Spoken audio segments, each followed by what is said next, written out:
Joining me now live is Nationals leader David Littleproud. Thank you for joining us. Would you support a national gun register?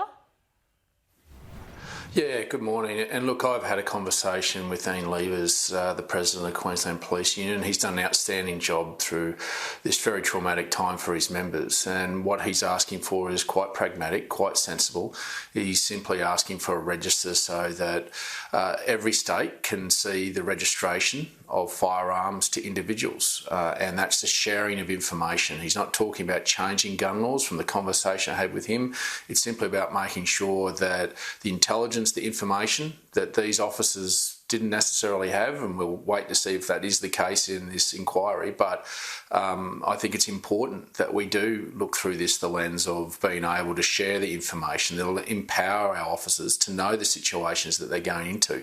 I think Ian Levers has been eminently sensible on this, and I think if we can work through this with the states who own this information, we can work through that in a sensible way, then that may save lives into the future and save our police officers who are putting themselves in harm's way on the front line. So I think a pragmatic approach is one in which we'd support, and I think Ian Levers has led this sensibly, and the conversation I've had with him really does go to the sense of just making sure that there's a sharing of information, which I think everyone would see as a common sense approach. And in the wake of the deadly shooting, there's been a lot of discussion around conspiracy theories.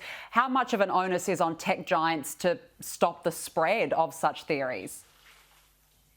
Yeah, look, and I think Peter Dutton's on the money on this one. We've got to get better at this. These tech giants are making billions of dollars, but they have a social responsibility, and we saw that as far back in those New Zealand massacres, whereby they've got to get better at what they're doing, and they've got to be more agile and timely, particularly for these types of events. And it's important that they clean their act up. And they do it very quickly, and I think we've tried to tighten legislation, but a lot of that has to come from the United States because this is where these companies are registered, and I think we need to work as a global community in understanding that we've got to stamp these sort of conspiracy theorists out and not give them the platform and do it in a responsible way. Just appreciate that some of our law enforcement agencies do need to be able to see what some of these organisations are doing, but there is a way, and I think you need to work in concert with our intelligence and law enforcement agencies to make sure we get the balance right. But when we get to an incident, it's important that they're agile enough to be able to remove that and stop them from